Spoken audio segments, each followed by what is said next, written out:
Si Leo ang nalinggunan nila na pormal ang mukha, at nakahalukip-kap ang dalawang braso sa dibdib. Nakasando lamang ito ng puti, kaya kitang-kita niya ang mabalahibyuan nitong dibdib, pati na ang mamasel na abs at braso. Naka-boxer shorts, kaya kitang-kita din ang mamasel nitong hita at binti. Lalaking-lalaki ang dating. Napalunok tuloy siya ng lihim.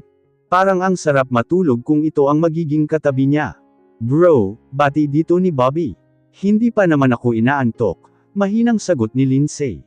Hayaan mo muna siyang makipagkwentuhan sa akin bro. Wala din naman siyang makakausap, at para ma-enjoy naman niya pag-stay niya dito, tila may laman ang sinasabing iyon ni Bobby. Umakyat ka na, hindi ito inintindi ni Bobby, sa halip ay sa kanya ito tumingin, may diin ang boses. Wala sa sariling umangat ang puwet niya sa upuan. Bro, magpre-proteste pa sana si Bobby. Pero tinapik ito sa balikat ni Lindsay. Bukas na lang ulit Bobby, ipasyal mo ako dun sa magandang lugar na sinasabi mo. Pagpapalam niya. Hindi na hinintay kung ano ang isasagot nito, na tumalikod na siya at iniwanan ang dalawang magpinsan. Tinaluntan na lang niya ang daan, kung saan sila dumaan kanina ni Bobby, dahil kung hindi tiyak maliligaw siya sa laki ng bahay na ito.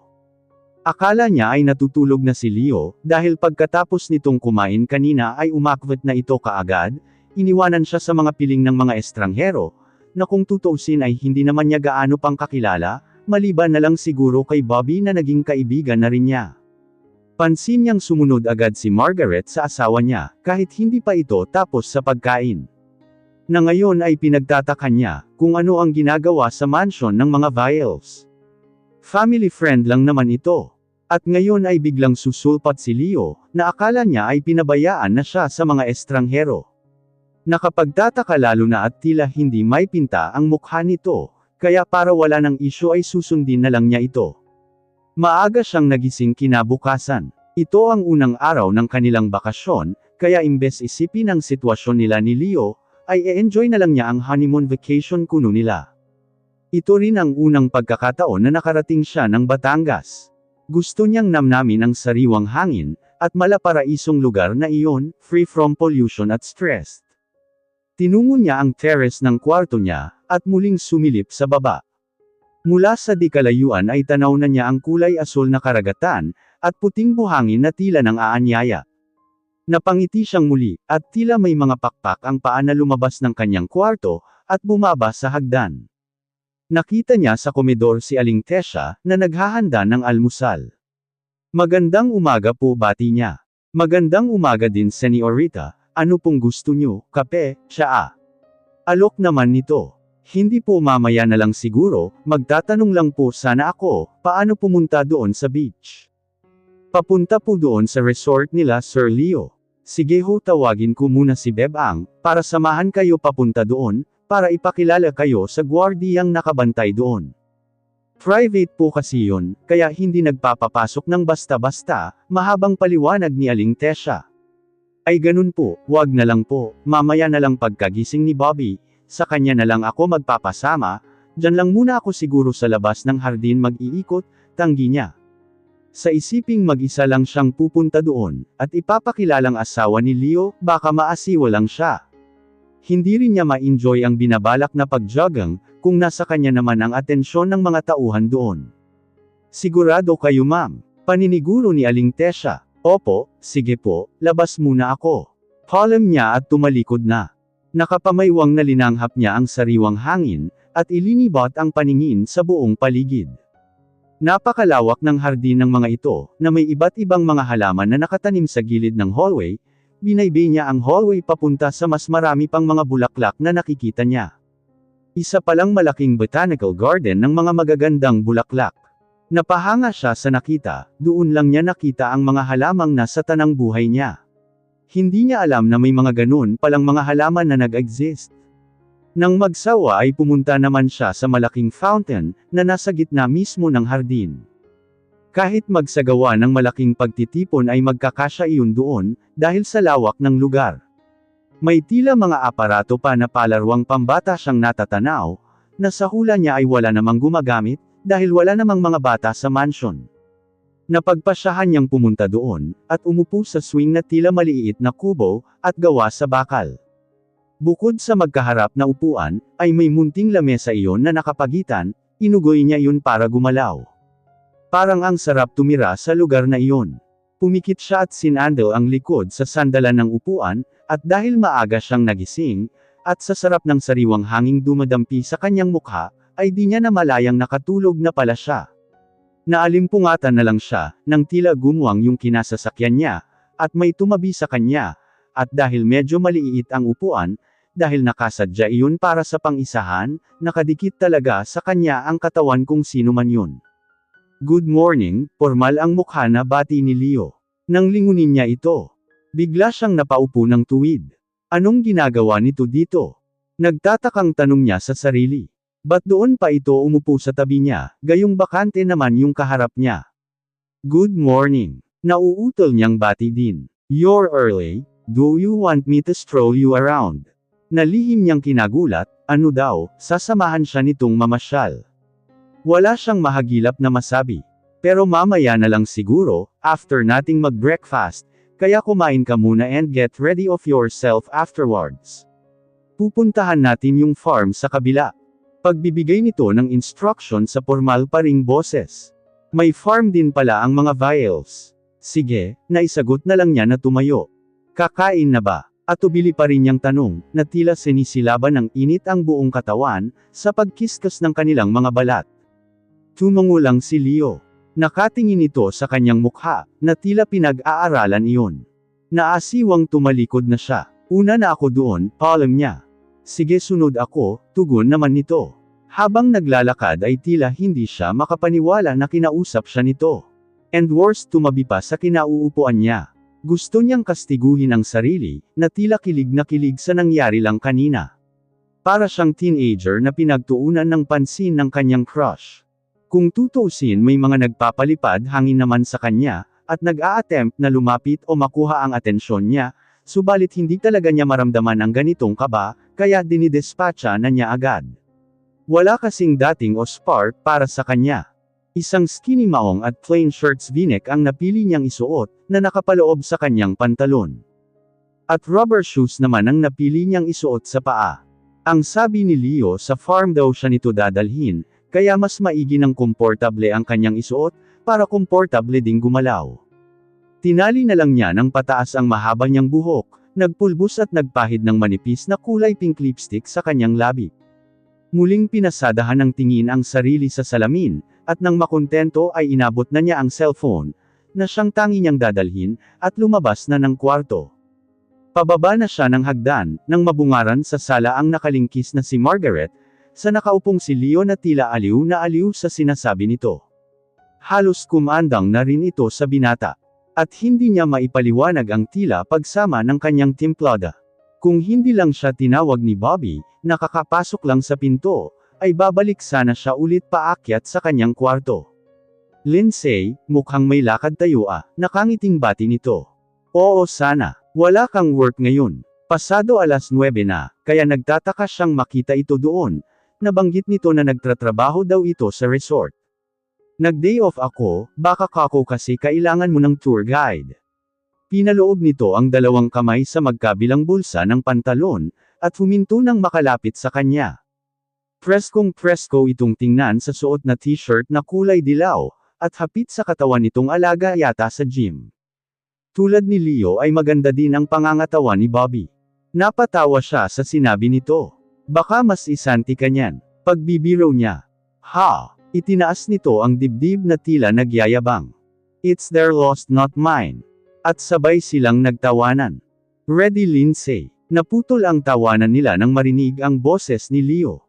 Saka lang niya naalala, na nasa di kalayuan lang pala ito at nung Margaret. Nakatayo na ito at nakapamulsa na nakatingin sa kanila. Habang si Margaret ay prenteng nakaupo ng deck 4 at nakatingin din sa kanila, as usual parang nakataas na naman ang isang kilay nito. Oy bro, nandyan pala kayo, ani Bobby. Hindi sumagot si Leo, sa halip ay sa kanya ito nakatingin na tila hinihintay ang kanyang sagot. Wala siyang mapuhap na masabi. Kung siya ang masusunod, mas gusto na lang niyang kasama si Bobby. Mas mukhang mag-enjoy pa siya. May lakad ba kayo? Sa kanya na nagtanong si Bobby. Alanganin siyang tumango. Sama ka. Pag-aanyaya niya dito. Let's go, dinig niyang sabi ni Leo, at tumalikod na, nakita niyang sumunod doon si Margaret. Halika na, sama ka na, pagpupumilit naman niya na hinawakan pa ito sa kamay. Sa kaalamang makakasama nila si Margaret, ay tila ayaw na talaga niyang sumama. Saan daw ba kayo pupunta? Tanong naman ni Bobby. Hindi ko alam basta ang sabi niya ay sa farm daw. Tumango-tango si Bobby. Halika na, hinatak niya ulit ito sa kamay. Mas maigi ng kasama niya ito, at least may makausap siya. Pakiramdam niya ay mapapanisan lang siya ng laway, at out of place kasama ang dalawa, na sila Leo at Margaret. Lindsay, muling tawag ni Leo na huminto pala, at nakatingin ngayon sa kanila ni Bobby. Nakakunot na ang noo nito, na tila naiinip na. Sige, susunod ako, may aayusin lang ako saglit. Sabi ni Bobby, na kinalungkot niya. Susunod ka talaga ha? Oo nga, halika na at ihahatid kita sa labas. Humakbang na si Bobby, kaya kumilos na din siya pasunod sa dalawa. Pinagbukas siya nito ng pinto ng sasakyan sa may likuran. Nauna nang umupo sa may passenger side si Margaret, katabi ang magmamaneho na si Leo. Ingat, huwag kang mag-alala at susunod ako. Tila bulong pa ni Bobby bago nito isara ang pinto sa gawin niya at kumaway. Napabuntong hininga na lang siya, nang mag-umpisa ng magmanyobra palabas ng mansion si Leo. Mukhang maiimbir na lang siya, kesa mag-enjoy. Akala niya ay sila lamang ni Leo ang mamamasyal, di niya inaasahan ang presensya ni Margaret. Akala mo siya ang asawa. Naiinis na bulong niya sa sarili, na lihim niyang pinagtataka. Hindi naman siya ganito kabilas-menas o magalit o maapektuhan ng mga emosyon. Unahin mo muna doon sa mga kwadre ng kabayo ha, na-miss ko na si Thunder. Masayang sabi ni Margaret, na hinilig pa ang ulo sa balikat ng asawa niya, kaya namang lalong ikinainis ni Lindsay. Obvious namang alam na nitong kasal na sa kanya ang nilalandi nitong lalaki, pero bakit ganun na lang ito kung lamandi? Nawalan na siya ng gana, habang nasa biyahe. Lalo't pakiramdam naman niya, ay hindi siya kasama ng dalawa. Tanging ito lamang at si Leo ang nag-uusap. Si Margaret ang maraming kwento, na napipilitan namang sagutin ng binata. Pansin niyang tila wala rin ito sa mood. At kung hindi lang daldal ng daldal si Margaret, ay hindi rin ito magsasalita. Nang huminto ang sasakyan sa harap ng isang bungalow na bahay, ay nagkusa na siyang bumaba ng sasakyan. Nakita niya si Leo nang umikot, at pagbuksan si Margaret ng pintuan ng sasakyan. Alangan namang hintayin niyang ipagbukas din siya nito, kaya nagkusa na siyang bumaba ng sasakyan. Magandang umaga po Senyorito Leo, bati ng isang dalaga. Magandang umaga po Senyorita Margaret. At nang mapatingin sa kanya, ay nag-aalanganing ngumiti. Magandang umaga po ma'am. Hello, aniya at nginitian ito. Siya si Lindsay, asawa ko. Ani Leo na sa pagtataka niya ay nakatiimbagang ng sulyapan niya. Habang si Margaret ay naka-abresyete ang braso dito. Kita niya ang pagkagulat sa mukha ng dalaga. At ang tila pagtataka ng sulyapan ng amo at si Margaret. Marahil nagtataka ito, kung bakit hindi siya ang nakakapit tuko sa binata, gayong siya naman ang asawa. Magandang umaga po Senyorita. Alisto naman itong bumati agad sa kanya. Nandyan ba si Alfredo Ibiang? Tanong ni Margaret, na ang tinutukoy ay ang tagapag-alaga ng mga kabayo. Ay nandun po sa kwadre Senyorita, nanganak kasi si Winston, kaya inaalagaan muna niya. Nanganak na ba? Tila naging interesado naman si Leo sa binalita ng katulong. Humakbang agad ito papunta sa isang pathway, at dahil kapit tuko ay nahila na din si Margaret, nangiting-ngiti nang mapatingin sa kanya. Hindi niya tuloy mapagdesisyonan kung susunod sa mga ito o hindi. Sa huli ay napagdesisyonan na lang niyang magpaiwan na lang doon. Dito tayo sa loob ma'am, iniaya ni Ibiang, na tila naramdaman ang inis niya. Ngumiti siya dito at sumunod papasok sa kabahayan. Napahanga siya ng mabungaran ang loob. Napakasimple lang ang labas nito. Pero pagdating sa loob, ay mamamangha ka sa disenyo nito. Makabago pati halos ang mga kagamitan. Wala itong pinagkaiba sa disenyo ng mansyon ng mga vials. Bagaman mas maliit lang ito, kumpara sa mansyon. Ikaw lang nandito, tanong niya. May kasama po ako dito, si Alisa, kaedad ko din at si Manang Josepina. Nakangiting sagot naman nito. May dalawa po kaming boy dito. Na-stay in yung mga taga-alaga ng kabayo nila sir, yung iba naman pong 10 trabahador uwian lang, may bahay na kasing binigay sila sir at ma'am sa kanila, na nandito lang din po sa loob ng farm, pagkukwento ni Ibyang. Ang bait nga po nila ma'am at sir, pati po grocery may buwanang supply din po kami. Tuwang-tuwa pa nitong kwento, na tila mga anghel ang tinutukoy nito. Napatangu-tangu siya na lihim na humanga sa pamilya ng napangasawa, kaya naman pala pagpapalay ng mga vials, magaganda kasi ang kalooban ng mga ito. At alam nyo ba ma'am, sila din ang nagpapaaral sa ate kong nasa 3 taon na ng kolehiyo ngayon. Dating nanilbihan dito sa farm, pero gustong-gustong mag-aral noon, kaya pinagbigyan nila ma'am, pagbibida pa nito. Napapangiting nakatitig lang siya dito. Natuwa siya sa kadaldalan nito, tila nakikita niya ang katauhan dito ng kasambahay nilang si Juanita. May gagawin ka pa ba? Naisipan niyang itanong. Saglit itong nag-isip, maya-maya ay umiling. Wala na po senyorita, mamaya pa po pagkatapos ninyong mananghalian. Natuwa siya sa narinig. Baka pwedeng samahan mo akong mamasyal. Gusto ko lang makita yung buong farm, pakiusap niya. Sige po. Agad namang nitong sagot, pero baka hindi natin may cut ng buong maghapon senyorita, masyado pong malawak itong farm, dagdag pa nito. Ganun ba, kung saan na lang siguro may magandang view. Sige po, fair na ma'am. Okay, let's go. Masiglang sabi niya na sumunod na dito. Wow, ang ganda Ibs. Namamanghang iniikot niya ang paningin sa paligid, dinala siya nito sa isang munting batis, napakalinaw ng tubig niyon, at napapaligiran ng Bermuda grass, at maliliit na bato ang paligid niyon. May mga cottage na nakakalat doon, na may mga pang-apatang mesa at upuan. Mga samot-saring tanim na bulaklak ang nakapaligid sa batis, kaya pakiramdam niya ay nasa isa siyang paraiso. Sa hindi kalayuan, ay may mga tanim din na puno, na hindi naman kalakihan, kaya hindi masukal tingnan ang paligid. Hindi niya inaasahan na ganito kaganda ang lugar. Kung alam lang niya ay baka nagbaon siya ng pampaligo, at naglunoy siya sa napakalinaw na tubig.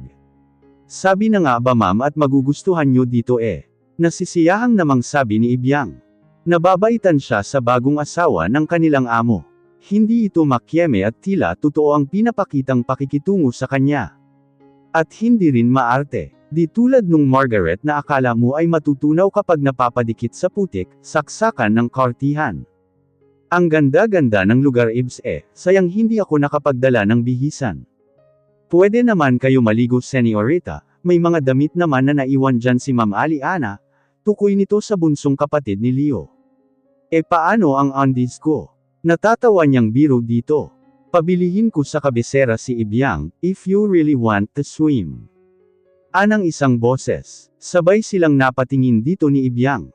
Si Leo, na tila ba kanina pa nandon, at nakamasid lamang sa kanila.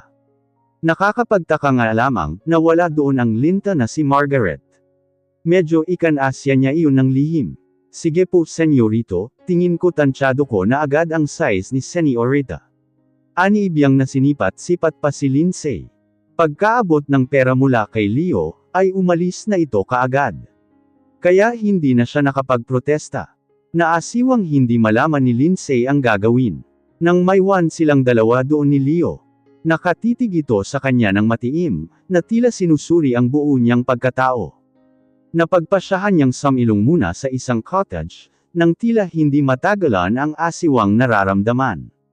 Kunwari ay hinubad niya ang kanyang sapatos, nakayuko siya habang ginagawa iyon, kaya ganun na lang ang kanyang gulat ng pag-angat niya ng mukha, ay nasa harapan niya ito mismo nakatayo.